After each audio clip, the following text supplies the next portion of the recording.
أعوذ بالله من الشيطان اللعين الرجيم بسم الله الرحمن الرحيم والعصر إن الإنسان في خسر إلا الذين آمنوا وعملوا الصالحات وتواصوا بالحق وتواصوا بالصبر اللهم صل على محمد وآل محمد وعجل فرجهم. Dear brothers and sisters, Assalamu alaikum wa rahmatullahi wa barakatuh. Inshallah, you're all keeping well. Today is quite a momentous day, I guess. Lockdown is being somewhat eased. So inshallah, those of you that have joined us have had the opportunity to perhaps go out to see family, etc. And alhamdulillah, we're glad that during this time that the Islamic Unity Society, IUS, have been able to hold a number of online programs and series. So we have had series with Dr. Hassan Rangiha, Dr. Ali Al-Hilli, Sheikh Muhammad Ali Shumali, and Sayyid Hassan Al-Sadr as well over the course of the past couple of months. And alhamdulillah, it's a real honor for us to be able to serve you, the community, and to alhamdulillah be able to, through these wonderful speakers, to be able to humbly transfer Islamic knowledge and understanding to each and every one of you, alhamdulillah. So thank you again for joining us. Welcome to what is the final weekend of this series of lectures and discussions from Sayyid Hassan Al-Sadr. So we started 2 weeks ago now, and I can't believe how quickly the time has gone and that we are already on the final weekend. But as those of you that might have joined us from the first weekend would recall, Sayyid spent the first 3 lectures covering the topic of proving the existence of Allah subhanahu wa ta'ala, his justice, the concept of ma'ad, the life after death, through rational means.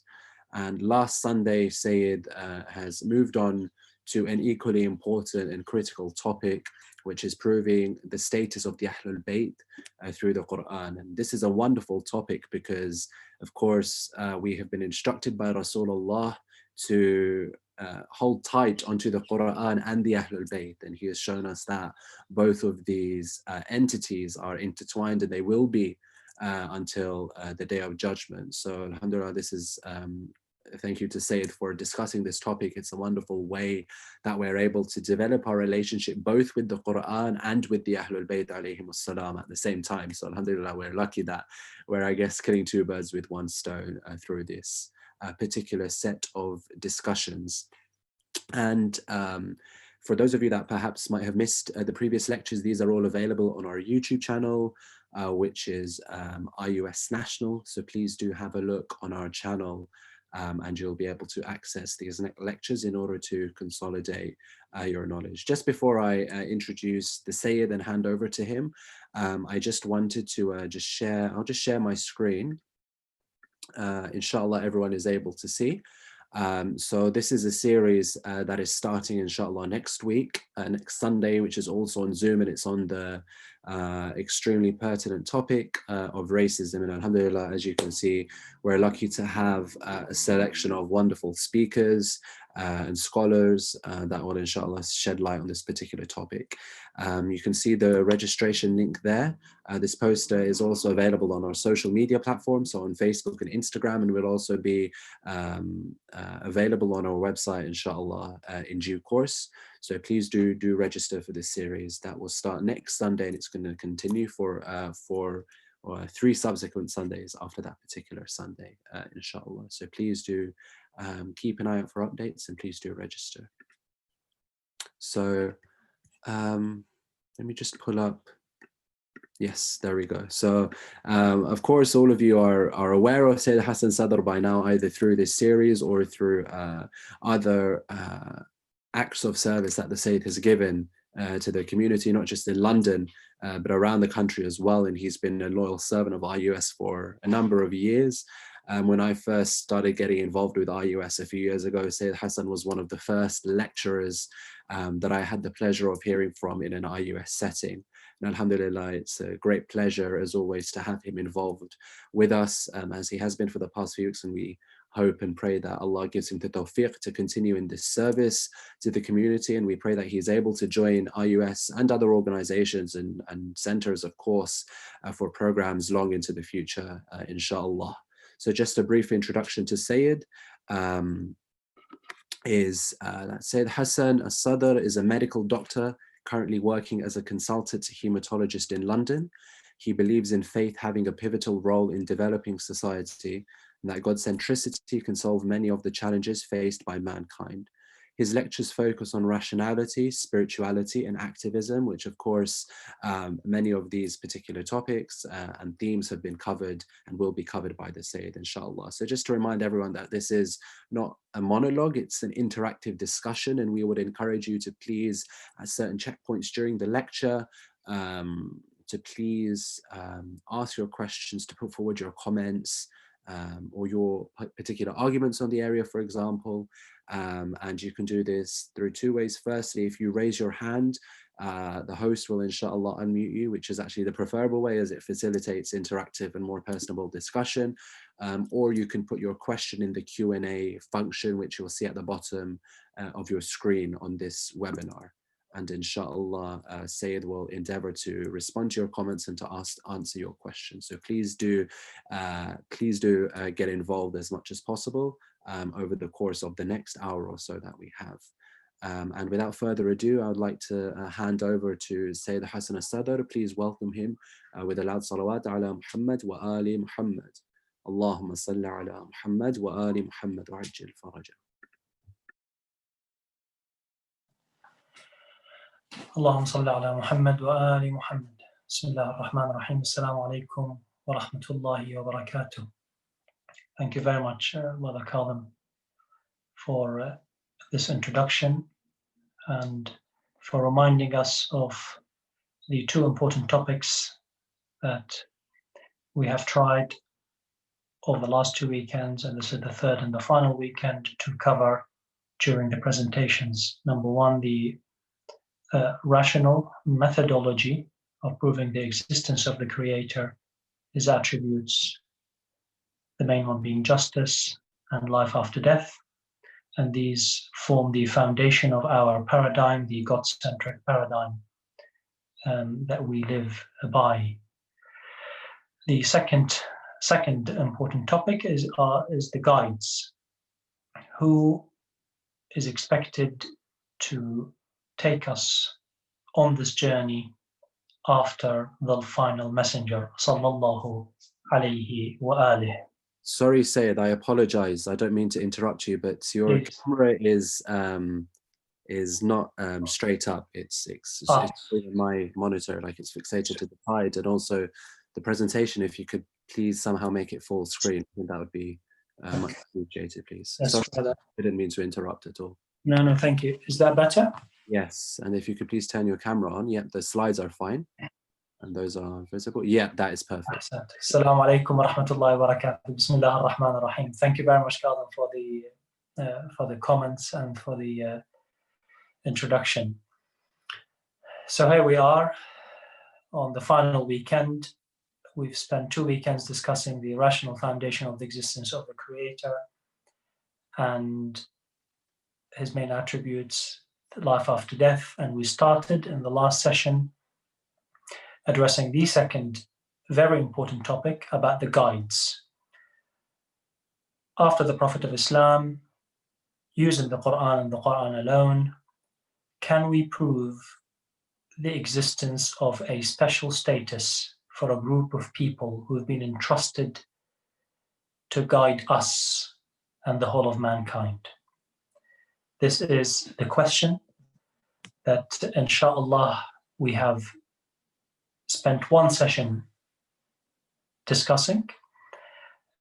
Is there a special status for certain people after the Prophet sallallahu alaihi wasallam? And we started with this very important verse from Surah Al-Sadr. And I'd like to thank Kazim for his encouragement of the respected audience to stop me at any point to discuss any verse or explanation or conclusion throughout, because I'll be revising the main verse, and then following from that we will enter inshallah into a new discussion, further evidence, further elaboration. So from Surah Fatir, clearly stated that Allah subhanahu wa ta'ala, after He has revealed to the Prophet the book, i.e. the religion, Al-Quran was Sunnah, after that He has given the book as inheritance to a divinely chosen group of people. And the justification, because people after the Prophet are one of three categories, either those who have wronged themselves, ظالمين لأنفسهم, or muqtasideen, they are trying to be good. May Allah subhanahu wa ta'ala grant us all this blessing of being amongst those who strive on the path of guidance. But the third group that deserves this divine inheritance are the people who are foremost in all good deeds. They're not striving, they're not struggling. Indeed, the path to Allah subhanahu wa ta'ala has no limits, of course, but they are ahead of everyone else. They're not trying, they are purified, they are there ahead of everyone else. That's why they deserve the inheritance. These are the exact words used by the Quran. Wiratha, i.e. inheritance, the book, i.e. the religion.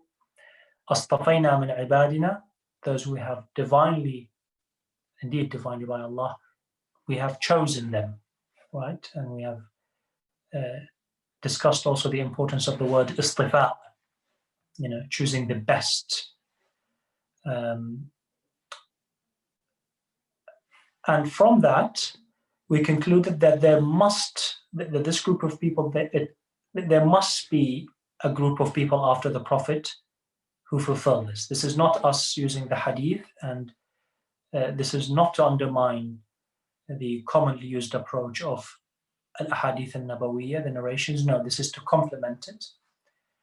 This is from the Quran. It should be stimulating every Muslim to search out for who those people are. And we said, now we were just stepping aside from using the Quran, we said historically there has been no group of people that claimed such status except AhlulBayt. So from the beginning, we're not dealing with a status that's been debated by people after the Prophet. What we are trying to prove is the presence of the status within the religion of Islam from the Quran. Otherwise, historically, no one challenged AhlulBayt for their status.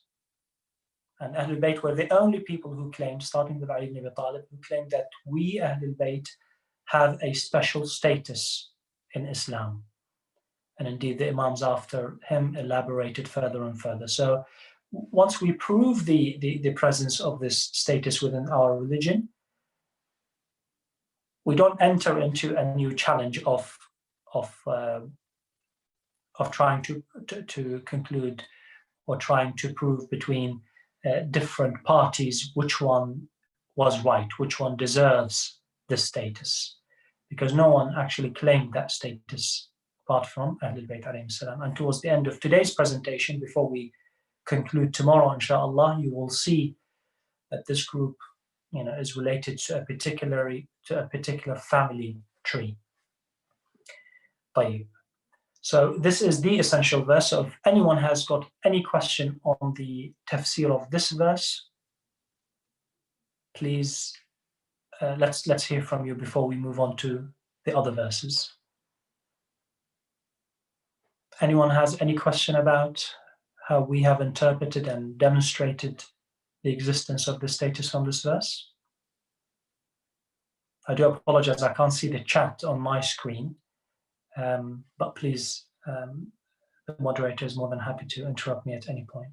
Inshallah, if there are any questions on the chat, then say it, I'll relay those to you, inshallah. Thank you very much. And then we moved to Surah Hud, right, chapter 11, and we've examined this very important verse that labels the Prophet as the one who has clear proof from his Lord, like it has labeled many prophets, right, with this phrase, ala bayyinatin min rabbi, or ala bayyinatin min rabbih, the one who has a clear proof from his Lord, that is the Prophet. And clearly from this verse, it is talking about someone who came after Musa. Of course, the Prophet Muhammad came after Musa. And towards the end of the verse, clearly it's addressing people at the time of the Prophet, and the people shall come after the Prophet, because it's talking about belief,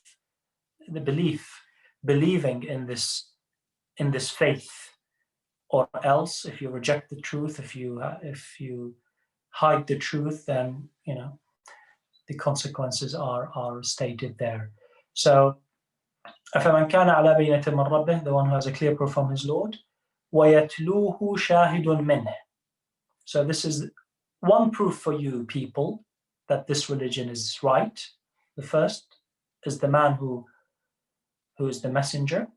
Second is a witness that comes from the one who has a clear proof from his Lord, comes from the Prophet, and the book of Musa, the Tawrat, the treasure of knowledge that if you interpret it correctly, if you search for the truth within it, you will find evidence to support the Prophet ﷺ and to support AhlulBayt actually in their status. So, and we explained the common misinterpretation of the word yatlu, and it's there on the slide, that some people have translated as tilawa, as recitation. And we highlighted the mistake in doing that, because if the interpreter is trying to give us the impression that this witness recites the Quran, then it should be because the bayyina here is a feminine description. So it should have been وَيَتْلُوهَا, not وَيَتْلُو. Yatlu here is talking about a masculine description, so comes after, like the verse وَالشَّمْسِ وَضُحَاهَا وَالْقَمَرِ إِذَا تَلَاهَا. The moon comes after the sun. So here yatlu does not mean recite, it means comes after. So the Prophet comes after him, a witness from him, and the book of Musa, all are clear evidences that this religion is the true religion. And the first verse from Surah Fatir spoke about exclusive inheritance, right? So the religion is given as exclusive inheritance. And the word shahid, we discussed that shahid, the witness, is labeled or is described as a witness because he or she has exclusive knowledge. So the common denominator between the two is the exclusivity. The inheritors have exclusive knowledge of the book. Any witness for any particular topic, he or she has exclusive knowledge. So Surah Hud and Surah Fatir, it's actually talking about the same description, exclusive knowledge, right?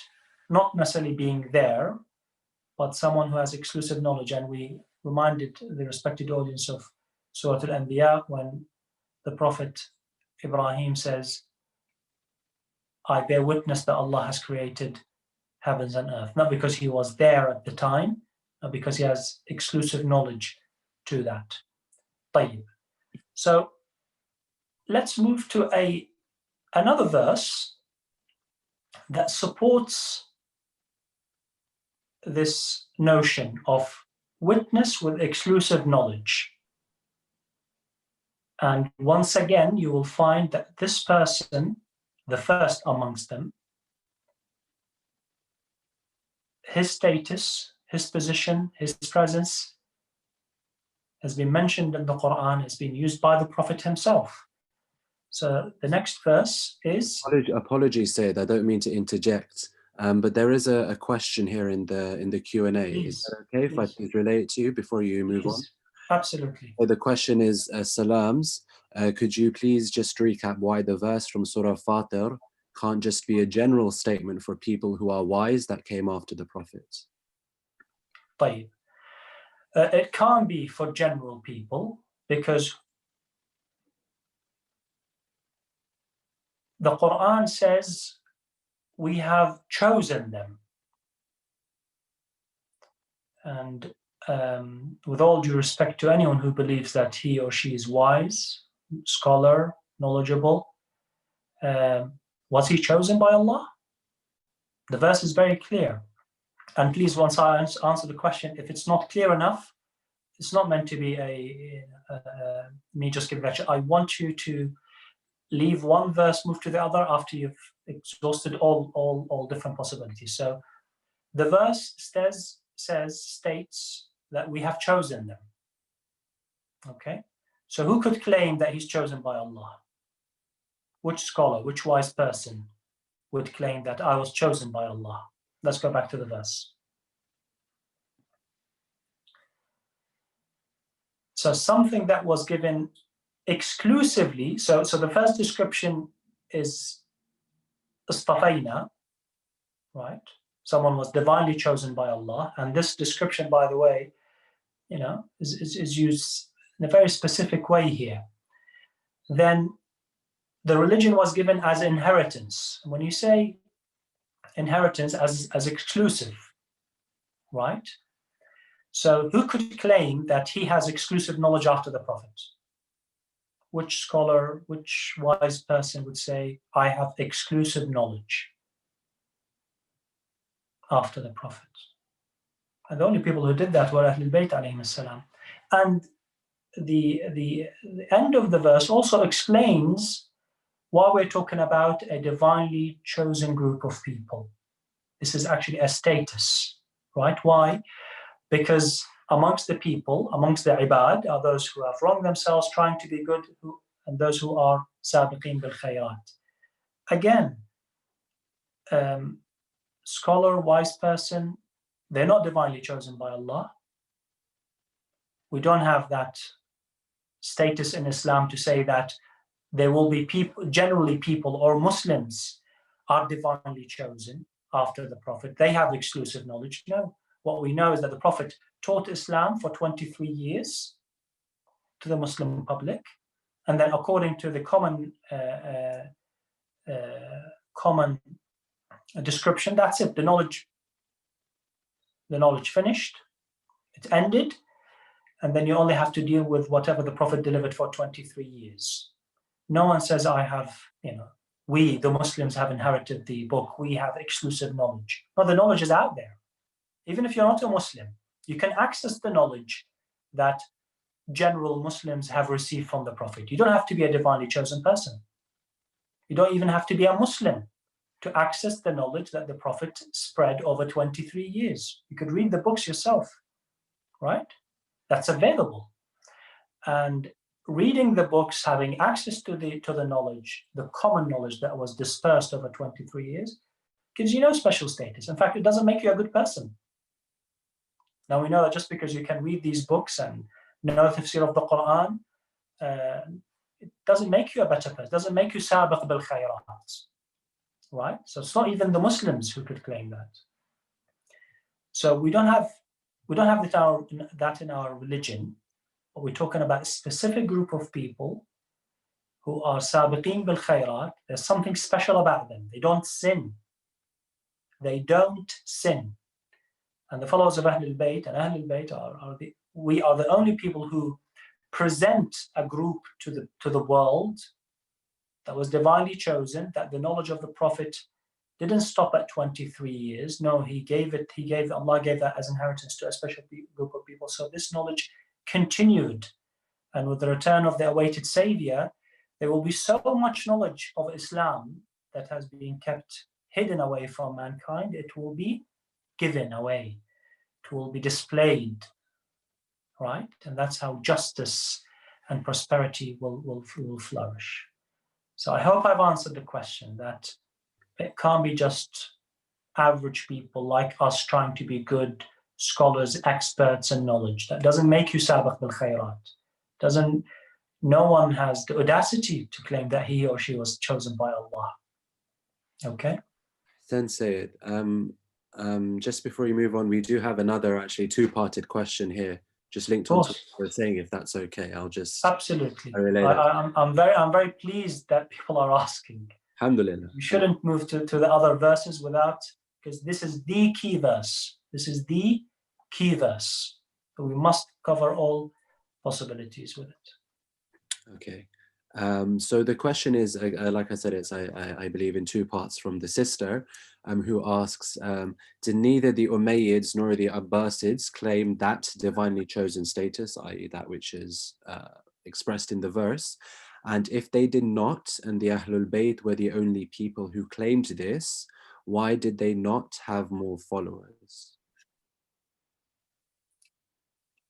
I will answer the first question, and then the second one I would like to, if the sister could explain what she means. So did the Umayyads and the Abbasids claim special status? Banu Umayyah didn't, no.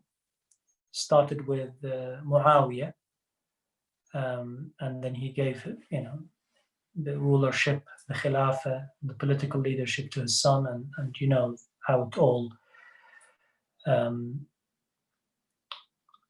all went. They did not claim special status at all, actually. What they did, Banu Umayyah, systematically, is that they spread within the Muslim Ummah propaganda about absolute followership from Muslims to the ruler.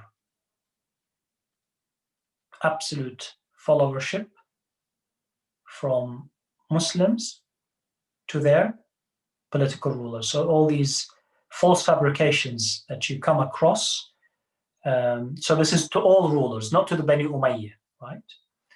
They tried to hide narrations about them being the cursed tree in the Quran, because we have a verse in the Quran that talks about the cursed tree. And there are many narrations to say the cursed tree are Banu Umayyah. So they tried to hide that, but propagate the propaganda, a narrative that Muslims should be blind followers of their rulers, even if their rulers were not decent, not adherent to the principles of the faith. Doesn't matter. As long as he has become your Khalifa, full submission. That's what they tried to propagate. Banu al-Abbas claimed a special status of kinship. They said, we are the cousins of the Prophet. We are here to take revenge from Banu Umayyah, what they did to his family, namely Sayyid al-Shuhada. And that's it. They just said, we were related to the Prophet. We're his family, right? They didn't say we have exclusive knowledge. They didn't say we are purified. Just being related. The only people who said we are purified, we are the purified mentioned in the Quran, we have exclusive knowledge, and indeed we are related to the Prophet, are AhlulBayt alayhi salam. That's the first part. And I apologize that I can't check the chat, but the second part, Kazim, I didn't understand the question. If you could clarify, please. Okay, so the attendee has provided just a brief clarification. So obviously the original one was, if the AhlulBayt were the only people who claimed this special knowledge, why did they not have more followers? And surely if they were the only people who claimed that divine status, then naturally more people would have followed them. No, unfortunately not. No, I'd like to correct that expectation that just because you are the only one who has the truth, then why shouldn't people follow you? I mean, we're living in the 21st century, and the sister and the respected audience are well informed of where the truth is. Yet most people don't follow the truth. Maybe because they're misinformed, maybe they don't have access. But so far, it's clearly the practice that the truth is out there. It's very obvious. God does exist, for example. Islam is the perfect religion, but people don't follow it. And this is supported by what the Quran described, how the Quran described the journey of the prophets before the Prophet of Islam. That they would call their people, would call their nations to the straight path, to the divinely chosen path, and that unfortunately most people wouldn't listen to them. And that's with the Prophet the living miracle being with them. And the Prophet of Islam and the people after him are no exception. And here I would like to take this opportunity to correct another commonly mispresented impression that people at the time of the Prophet or straight after the Prophet were somehow the golden generation. Of course, at the time of the Prophet, there were people of the highest levels of Iman, the highest level of sincerity to Allah, and that's how they supported the Prophet to spread the religion, to spread the knowledge, and to lay the foundation for the state. But that doesn't mean that everyone there or the whole generation or everyone in the city of Medina were at the same level. In fact, the Quran was delivered to them, to that first generation, and to us and to the whole of mankind. And the Quran is quite clear that unfortunately you, followers of the Prophet, unfortunately you will follow the nations before you, because it's the nature of the human being. لَتَرْكَبَنَّ طَبَقًا عَنْ طَبَقٍ. Right? You will follow their exact footsteps. That's why the previous nations are mentioned in the Quran. So I'm reminded that what happened to the divinely chosen people after the Prophet is very similar to what happened to the ones before the Prophet. So unfortunately, numbers, majority do not count when it comes to who had the evidence and who was on the straight path. Was there another question or a follow-up for them from that, Kazim, before we move on? I don't believe so, no. Okay. طيب. So we've spoken about Surah Fatir, the exclusive knowledge, and the witness, the term witness. Okay. So let's come to another verse in which both of those, the knowledge of the book and the witness, is combined in one verse, mentioned in one verse. So what we're doing, brothers and sisters, we are hopefully adding to this category of verses. And by the end of tomorrow, you will have a category that has several verses from several chapters in the Quran, and they all complement each other to support the existence of a special status for a special group of people. Right. So from Surah Fatir, we had exclusive knowledge, wiratha, and from Surah Hud it was the witness, and here we have in Surah Al-Ra'd, وَيَقُولُ الَّذِينَ كَفَرُوا لَسْتَ مُرْسَلًا. The people who disbelieve, I'm very pleased that the translation here is disbelieve, not believe, or did not believe. وَيَقُولُ الَّذِينَ كَفَرُوا, the people who disbelieve, those who reject the truth, those who see the truth but reject it, they would say, you are not a messenger. You, Muhammad sallallahu, you're not a messenger. So the Prophet answers back, قُلْ, from Allah. Say to them, say to those who reject the truth, reject you as a messenger, كَفَى بِاللَّهِ, Allah is sufficient as a witness between me and you, وَمَنْ عِنْدَهُ عِلْمُ الْكِتَابِ. So the Prophet, for the people who challenge his authority, is presenting two parties that are sufficient for the people to know the truth. Allah and the one who has access to the book. This is not Ahlul Kitab. This is وَمَنْ عِنْدَهُ عِلْمُ الْكِتَابِ, the one who has exclusive knowledge. That party could also be the witness between you and me.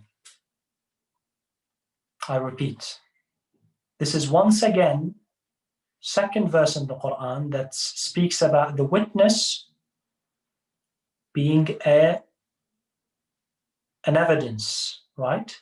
Evidence that the Prophet presents to people that his authority is the truth and nothing but the truth. And if I may just open a bracket here and just take you away from this methodology, can I remind the audience of the miracle of AhlulBayt? Now we speak of many miracles of the Prophet during his lifetime. We speak of the Quran indeed as a living miracle. But can I draw the attention of the audience about the fact that AhlulBayt, with different generations of the Imams, themselves, they represent one of the miracles of the Prophet. The Prophet, when he departed from this life, Al-Imam Al-Hussein alayhi salam, for example, his grandson, was maybe 6 or 7 years old. He was a child. Yet the Prophet linked his whole legacy, he risked his whole legacy with the future of Hussein. The future of Hussein as an individual. When he said, Husaynun minni wa ana min Hussein. If the Prophet was not a messenger, isn't that a risk? How did he know how would Imam al-Hussein end up be? How would he end up be as a man? We have many great leaders that their sons or grandchildren were not on their path. So how can he risk the whole legacy by saying whatever this child does is from me, it's from my religion? How could he guarantee that this grandson will remain on the straight path of his path? Not only Hussein, he spoke about the unborn grandchildren. He spoke about Ali al-Sajjad, he spoke about Imam al-Baqir, Imam al-Kadhim, and so on. People who he has never seen yet, they're not even born yet he said, those will be divinely chosen, they will be on my path. Several generations, respected audience, of his grandchildren, those specifically, the ones that he specifically mentioned, they all stayed on his path. That's actually a living miracle for the Prophet. Otherwise, it would be very risky to do, to say that third generation grandson, the one who his name was, given specifically, this one will be exactly on my path. Amazing.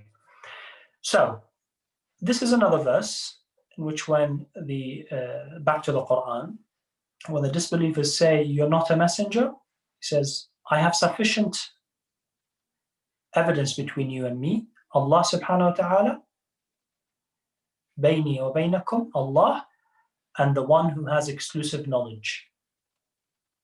Here, the exclusive knowledge, now even though the word shaheed is described to Allah subhanahu wa ta'ala, but Allah is the shaheed because Allah has the knowledge, of course, and obviously some of the knowledge of Allah, of course, and we're talking about here to the kitab, to the religion, is also with this other party. So in this verse, the two are combined. وَمَنْ عِنْدَهُ عِلْمُ الْكِتَابِ وَمَنْ عِنْدَهُ عِلْمُ الْكِتَابِ. The one, or maybe more than one, who has exclusive knowledge of the book. That one or that group is also a sufficient evidence between me and you. So we've highlighted the notion of the witness, the exclusive knowledge, the purified, the chosen, and how from Surah Hud, the first witness will come after the Prophet is from him. It's probably time to summarize the main conclusions from these verses so far, and they are summarized on the screen. Before we move on to another set of verses, and I'll probably mention two of them, and we will leave the final one for tomorrow, inshallah. For tomorrow. This verse from Surah Al-Hajj. وَجَاهِدُوا وَجَاهِدُوا فِي اللَّهِ حَقَّ جِهَادِهِ. Strive hard in the way of Allah subhanahu wa ta'ala. The striving that is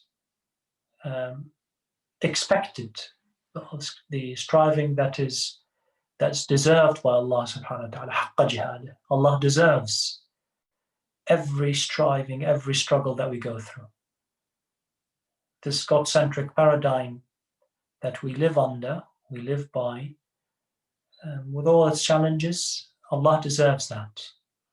Allah deserves everything that we go through. If we sacrifice things for Allah subhanahu wa ta'ala, if we endure some hardship for Allah subhanahu wa ta'ala, it's worth it. It's worth it not only because of the reward, but because Allah deserves it. Allah deserves it. Then the verse starts to talk about a group of people. It says, He has chosen you. Very informative verse. Very informative verse. Here the Quran speaks of a group of people whom He, Allah, ijtaba. You're probably familiar with the title of Imam Hassan, Al-Mujtaba, the chosen one. Mustafa, chosen. Mujtaba is also chosen. Huwa ijtabakum. He has chosen you. Ma alaykum fi ad-din min haraj. Has not laid upon you hardship in religion. Millata abikum Ibrahim. The faith of your father Ibrahim. A group of people were chosen by Allah subhanahu wa ta'ala. Ibrahim is their father. Ibrahim is their father. Prophet Ibrahim is their father. They come from that line. Huwa sammakum al-muslimin. He named you Muslims. Now, before we go further, can I please pause here and ask you not to think of all Muslims as the children of Ibrahim? Because that's not the case. The common interpretation of this verse, this is talking about the whole of the Muslims, all of the Muslim Ummah, that Ibrahim is a father figure for all of us. Okay, so of course he's a father figure. He's a prophet, he's a messenger, he's an imam, but he's not our father.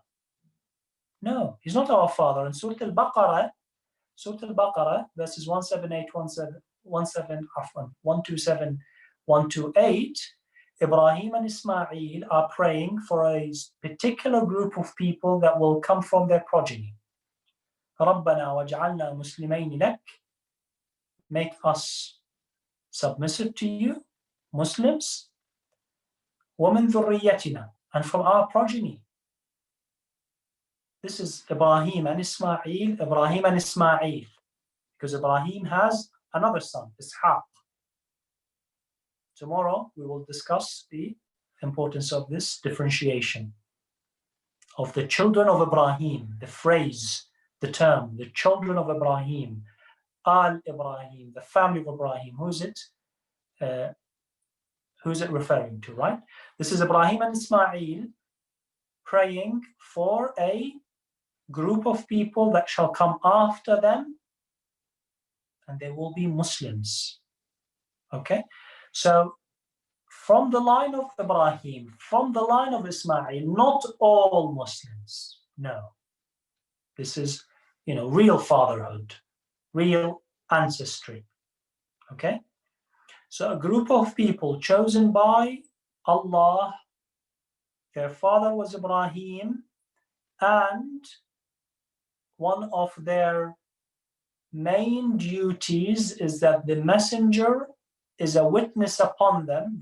The messenger has exclusive knowledge, of course, and he will pass on that knowledge to them. And because of that knowledge, because they are divinely chosen, they will be witnesses over the whole of mankind. They are divinely chosen. Huwa jtabakum. Their father is Ibrahim. The messenger is a witness upon them, and they deserve, because of their knowledge, obviously, their exclusive knowledge, which is mentioned in Surah Fatir, that they become shuhada'a ala nas. They bear witness to the people because of their exclusive knowledge. Again, we're not talking about the whole of Quraysh. We're talking about a particular family, of course, within the line of Ibrahim Ismail. And by the way, Quraysh, it's presented as a tribe that they're all Arabs, they're all descendant of Ibrahim, but actually it was of course, most of them were like this, but tribes at the time did include people from different ancestry. Okay, so this whole notion of it's talking about Quraysh, it's talking about tribes, talking about Arabs, is wrong, because not all Arabs were Muslims, not all Muslims were Arab. This is a specific group of people, okay? Specific group of people that were chosen by Allah subhanahu wa ta'ala. Their father is Ibrahim. They are the witnesses after the Prophet. So if I bring you back to the conclusions, whether this status exists in this religion or not, we know about the status of prophets, the status of messengers, and here we're talking about a third status, group of people that come after the Prophet with the descriptions or the traits summarized to you in this slide, further supported by the verse from Surah Al-Hajj. And I think I'll stop here, and in our next and final discussion tomorrow, we'll elaborate on this line of Ibrahim, the descendants of Ibrahim, who have exclusive knowledge, who've been purified by Allah subhanahu wa ta'ala to act as witnesses. They're bearers of witness to the whole of mankind. Walhamdulillahi Rabbil Alameen. Wa sallallahu ala Sayyidina Muhammadin wa ala alihi at-tayyibin at-tahirin. Allahumma salli ala Muhammad wa ali Muhammad wa ajil farajahum. Hassan, thank you very, very much for your discussion, and we're looking forward to, inshallah, consolidating our knowledge further tomorrow, inshallah. And so there are a couple of other questions here which I'll, inshallah, read out. And the first is, sorry for if there is any repetition here, but how do we come to the term exclusive knowledge? How do we say that the knowledge is exclusive? Is it because you said that specified people were chosen and implicated in this term? No, thank you. The exclusivity comes from the word wiratha. We've given it as inheritance. When something is given as inheritance, then there is exclusivity here. Not everyone is having. Not everyone after the Prophet had that. It was given to an exclusive group of people. And a reminder, the end of the verse in Surah Fatir, it describes three categories. Not everyone deserves this knowledge, this unique knowledge. If you ask the Prophet whether you're a hypocrite or a good believer, he will answer you. So that's common knowledge. We're talking about exclusive knowledge. things that were not passed on at the time of the Prophet. Why? Because some people have wronged themselves, some are trying to be good. It's the third group that deserves that, because they are amongst the purified. So the exclusivity comes from the word inheritance, wirath. And the witness, the term witness encompasses exclusivity. You can't be a witness if you have common knowledge. They wouldn't ask for you to be a witness in court if what you know, everyone knows it. They ask you to be a witness because you have exclusive knowledge. So in Surah Hud, وَيَتْلُوهُ شَاهِدٌ مِّنْهُ, why is he a witness?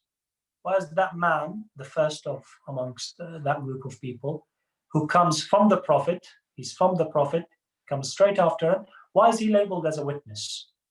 Because he has exclusive knowledge. And we saw in Surah Al-Ra'd that they have that exclusive knowledge of the book. That's why they can become witnesses. And in Surah Al-Hajj, you can see that there's a status, an exclusive status, because of their knowledge and purity. Thank you, Sayyid. The other question is following up, I think, from what was asked earlier on in the session, was if there is any proof that no one except the AhlulBayt alayhimus salam claimed the divine status that was referenced. Obviously, it's what we want to establish from the Quran is the existence of the status. So by the end of the sessions, if everyone, alhamdulillah, has reached the same conclusion, we've achieved our goal. And then I invite everyone who has listened to this to go and search historically for any group of people who claim that. You'll come to the conclusion that it was only AhlulBayt. But it's beyond my intention during these presentations, but to go through this. But I wanted to draw to your attention, and I'm happy to discuss it beyond the time of the lecture. And as I said, people of Bani Umayyah, they didn't do that. They know they were cursed in the Quran, rather than being chosen as a special group of people. And the people of Bani al-Abbas, they focused on the kinship, being related to the Prophet, and taking the revenge from Bani Umayyah, what they've done to his family. They didn't say we have exclusive knowledge. They didn't say we are mutahhareen, or Allah has chosen us. Rulers have said Allah has chosen us over you, that's why we are in charge. But that's an individual ruler, and that's how a lot of dictators built their status in Islam, not because they're part of a group, just because they became in charge. Until recently, it was probably still actually, it's a common narrative between Muslims that even if your ruler is a dictator, is not adherent to Islamic principles, you can't speak up.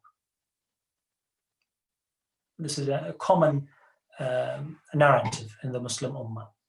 Yeah, not because they belong to a special group of people, just because that ruler in charge now, you can't challenge him. Thank you, Sayyid. A further question here is that these verses are proof for the AhlulBayt alayhimus salam being the inheritors of the knowledge and their divine status. When the Prophet was asked about these verses and who these people were his answers not that they should follow the AhlulBayt, so therefore did the people at the time defy the Prophet sallallahu alaihi wasallam in this? Qasim, could you just help me? Is the question, how did the Prophet explain these verses, or why did people reject the Prophet's? I think there is two parts. So where if the people during the time of the Prophet inquired about this particular verse, or the Prophet delivered a sermon or a lecture or told anyone about these verses, did he not say these are in reference to the AhlulBayt? And linking on to that, therefore, if we were to take that as the case, could we say that the people at the time of the Prophet and even after as well, have they defied him in this sense? طبعا the Prophet, these verses, and over so many occasions, maybe countless occasions over the 23 years, it was a common theme, it was a recurrent theme in his life, in his holy life, that he would say, after me, follow AhlulBayt. I'm the city of knowledge and Ali is the gate. The two weighty things are Al-Quran and the people of my household. It was a common theme. Wherever he stood up, whenever he would address people, commonly he would say, AhlulBayt, AhlulBayt, AhlulBayt. Whether it's related to these verses or more elaborate, they would say, Man kuntu mawlah, fahada aliyun mawlah. Whoever I am his authority, then Ali is his authority. Right? Ayatul Wilaya in Surah Al-Ma'idah. So this authority, not only follow him because he has exclusive knowledge and he's purified, he's saying he is authority over you. Right? He is authority. Whoever I am his authority, Ali is his authority now. Right? So I would say even more elaborate than these verses. The people who were there at the time of the Prophet, did they defy the Prophet? Well, those who heard these verses, often those who heard him making these declarations and having these clear statements made in reference to Imam Ali ibn Abi Talib to AhlulBayt, and they understood it and they went against it, of course they defied the Prophet. Of course they did. Now, how do you explain so many people defying the Prophet's will? Well, sociopolitically, it's quite understandable. People were new to Islam. People followed Islam. This is not to undermine the struggle, not to undermine the sacrifice that so many people did for Islam. We're talking about the people who lived, right? Lived after the Prophet. We're not talking about the people who sacrificed their lives with the Prophet. People followed Islam with the notion of stability, with social and political influence. The Prophet had a state. That state attracted so many people. It was a living example of new system, new order, new rights that people have never dreamed of having. So that attracted so many people to follow this religion. When a group of Muslims took over political leadership after the Prophet, naturally, many people couldn't see the importance of speaking up, of supporting Ali ibn Abi Talib in his claim that not only political authority is my right, but religious and political authority is my right. People didn't see the necessity. And after 25 years, that generation who lived through that incident realized that they should have spoken the truth when the Prophet departed from this life, because they came running to Imam Ali ibn Abi Talib asking him to help them rebuild society. And we're not saying everyone did that. Of course, some people, their interests were harmed by Ali ibn Abi Talib coming, so that's why he had to fight 3 wars.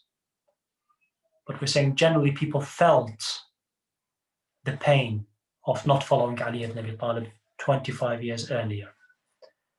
So people have different levels of awareness, different levels of understanding.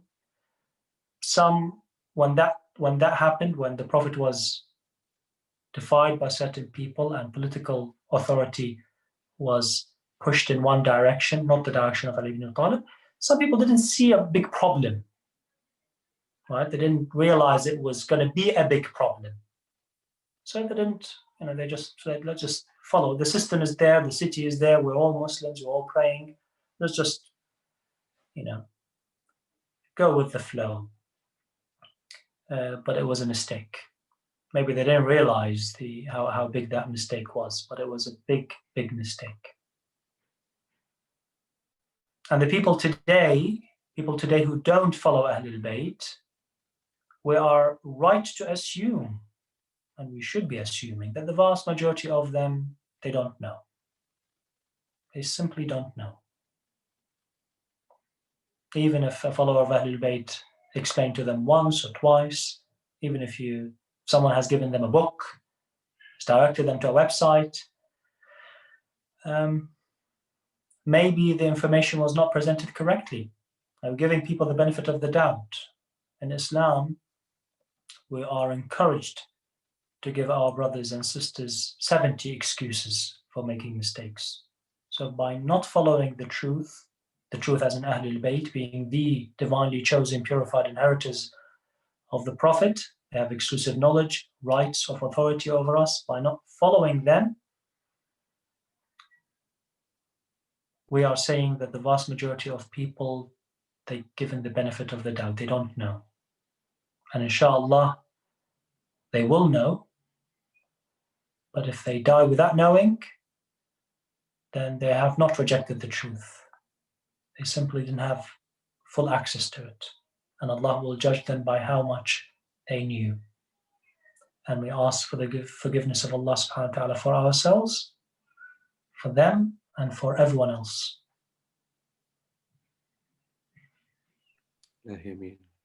Hassan said, I know that we are obviously quite short on time, and in the interest of time, there is just one last question here, which are you happy to answer?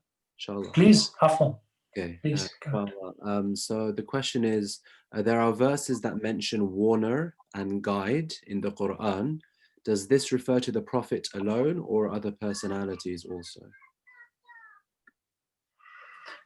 إنما أنت منذر ولكل قوم هاد. So the Prophet sallallahu alaihi, of course, he's a guide. But in that verse, it clearly describes the Prophet with, the warning aspect of his message. Okay, saying you are a warner. Now, clearly, obviously, he guided us. He guided the whole of mankind. Hadan Allah bih, sallallahu alayhi wa alayhi. But that verse describes him as a warner. And for every group of people, for every qawm, there is a guide. I.e., there will come further trials, further tests that need someone else beyond your lifetime to guide them through it. And we have strong narrations to say that the explanation of this verse is the warner is the Prophet and the guide is Ali ibn Abi Talib alayhi salam. But that's a different discussion. The Quran is full of verses that talk about AhlulBayt alayhi salam, and we've chosen specifically the ones that lay the foundation to present their true status with clear description of what that status is based on. Divinely chosen, purified, head of everyone else, having exclusive knowledge. And now we've added, because of that, they have the status of being bearers of witness, shuhada. And inshallah, tomorrow we will wrap it up all together with Surah Al-Fatiha, inshallah. Inshallah, the most commonly recited chapter of the Quran that you will, inshallah, see how it leads to those people. Hassan said we're looking forward to tomorrow's discussion, inshallah. So just a reminder again, that inshallah we'll continue as in our last discussion. Quite sadly, I would have loved to have had Said for countless more weekends into the future, but maybe we can organize further discussions, inshallah, in the future. So tomorrow, inshallah, we will see you all at 5 p.m. To wrap up this series of presentations.